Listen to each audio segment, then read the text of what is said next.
A lot of people feel that if they build relationships with senior leaders, then their careers will automatically grow. They think that the senior leaders will remember their names and bring it up at the time of promotion and tell HR and everybody in the room that this is the person who should get promoted. Now, the problem is the way you go about doing this. Some people will ask for coffee chats, some will even come to the office to meet you. And then there are others who will send emails, try to connect with you on LinkedIn, and so on. What actually ends up happening? Senior leaders would even be happy to meet you. They will say, happy to help you anytime.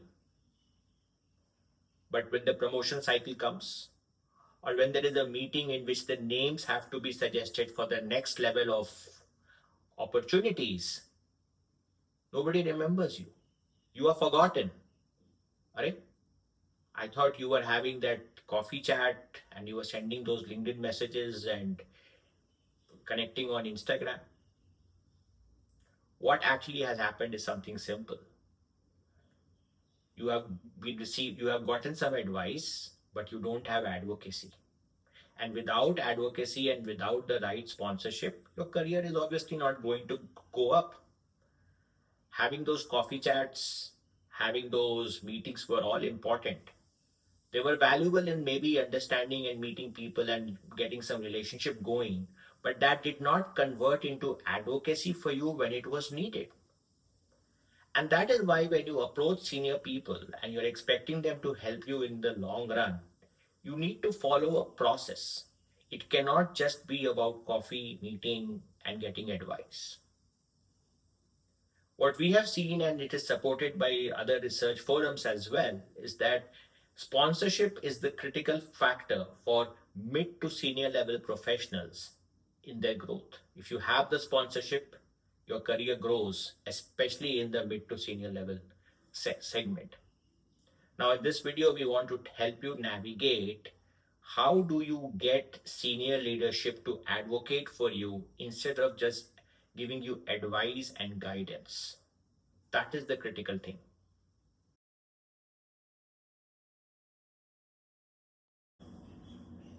So the first thing to understand is how does the trust transfer model work?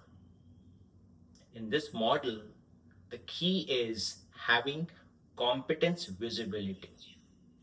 See, if your competence is not visible in the organization and people do not know if you are able to deliver on the work that is assigned to you, then nobody will back you up by putting their reputation at stake for you. And this is exactly the problem that senior leaders face. They may not have seen your work or your competence or have heard about your skills from others in the organization. In such scenario like this, they will give you advice, but they will never put their reputation behind you because there is no competence visibility. Can you do the work or you cannot do the work? Competence and skill set. The second most important thing is reliability proof. Are you reliable? I put you in a position today and next day you decide to leave the company and go. How does it look on me? Obviously, you're not a reliable person if you're going to take my help and get into a role but not execute and disappear. And that is why the reliability proof is very, very important because my reputation will take a hit because I am in the organization, but the person who I have sponsored has left the organization and gone. And then you have to show alignment, which is called signal alignment. Are you aligned with the goals of the organization? Are you aligned with the person who is sponsoring you? Now, in a large organization, there are power politics. You will often find that one person is strong, one person is not so strong, and so on and so forth. Now, why should I help you if you are not going to be supporting me in my work and in my career trajectory? So the power play becomes very, very important. And that is why you will notice that even in large management consulting firms or investment banks or even in regular companies, the power play in the office is very, very important. And this decision to help or not to help is how well you are aligned with that person. So Rohan had about 6 years of experience in operations. One day he had to meet the vice president of the organization. So he took this opportunity to ask for advice. How can I grow in my career? What should I do? And so on and so forth. Guess what happened next? He got a lot of meaningful advice. The VP answered all his questions diligently. But at the time of his promotion, the name never came up. His name never came up. He got a lot of cheap advice, but did not get advocacy. And that is what is needed to get promoted. Now, in a similar team, sitting right next to him in the same organization, there was another person who went and met the VP. Now, instead of asking for broad based advice, how can I grow my career? Will you be my mentor? What do you think will happen to me? And so on and so forth. This person clearly started by saying, I am trying to reduce the downtime in my operations by 20% because I know that this will impact the revenue of the organization by at least 5 to 10%. I have been working diligently on this for the last 6 months. This is where I have reached some of the work you might have seen previously in our conference calls and meetings. Can you please guide me and tell me what I should be doing next? Look, she is not asking for mentorship, sponsorship, coaching, nothing. All she is saying is, help me do my job better. Now, how does this change this equation? When you are asking somebody to help you do your job better, which is aligned with the organization's demands, the vice president starts to think this person is completely aligned with. This person is demonstrating competency and reliability. This person is looking to grow the organization and help me achieve my strategic priorities. Guess who just won the advocacy? The person who was trying to reduce the downtime. So it's not about hard work, it is about showing relevance to the institution's objectives, to the VP's objectives, to your mentor's objectives that helps you get promoted.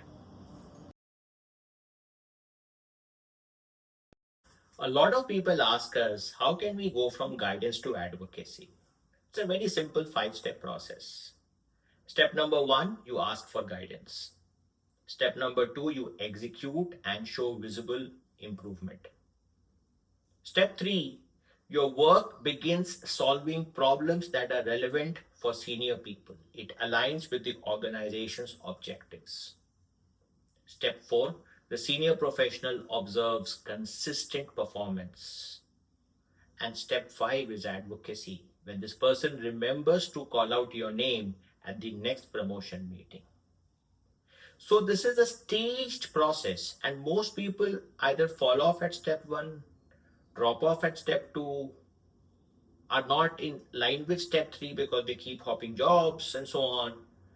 So you need to figure out how you are going to get step 1 to step 5. Meera, who's 9 years into strategy, approached a senior leader. Instead of asking, how can I grow, she asked, I have been working on this digitization project for a supply chain. I have started to build capability there. Would you be able to review a short proposal which I have made? The senior leader not only reviewed the proposal, gave improvement suggestions, but also helped Meera in her execution plan. She delivered. And what Meera got was advocacy. The next time a cross functional leadership role emerged, guess whose name was there? Many senior leaders are not willing to sponsor because they don't want to put their reputation on stake. They will not help you if your performance is not seen by everybody. Your values are not aligned with their values and the organization's values. Communication is not stable, and there is a very high perceived risk. And the risk could be coming from all factors. It could be coming based on your capability to work with others. It could also be the risk that you're likely to leave the organization and go. So it's not just one form of risk, but it is different types of risk all coming together and preventing your growth from happening.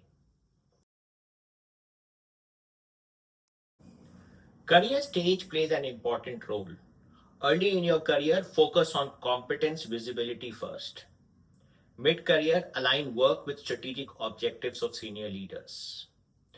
When you're senior in your career, sponsorship becomes peer advocacy. At no stage is sponsorship just about charisma or networking. It is earned through performance.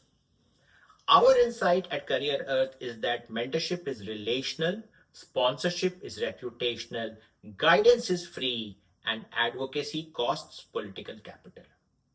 To convert one into the other, make your growth strategically relevant, make your performance seen, make your alignment unforgettable.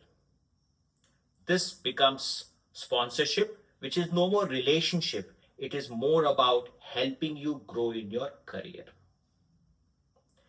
What you should be asking is, what evidence am I bringing to the table that will help people see my alignment, help people see my competence, and help people advocate for me without feeling the risk or the pressure of keeping quiet? Remember, opening your mouth takes more effort than keeping it shut. And that is very, very hard because you are asking somebody to open their mouth and advocate for you. At Career Earth, we often say, clarity hoga to growth hoga to career earth hoga. I look forward to seeing you at Career Earth.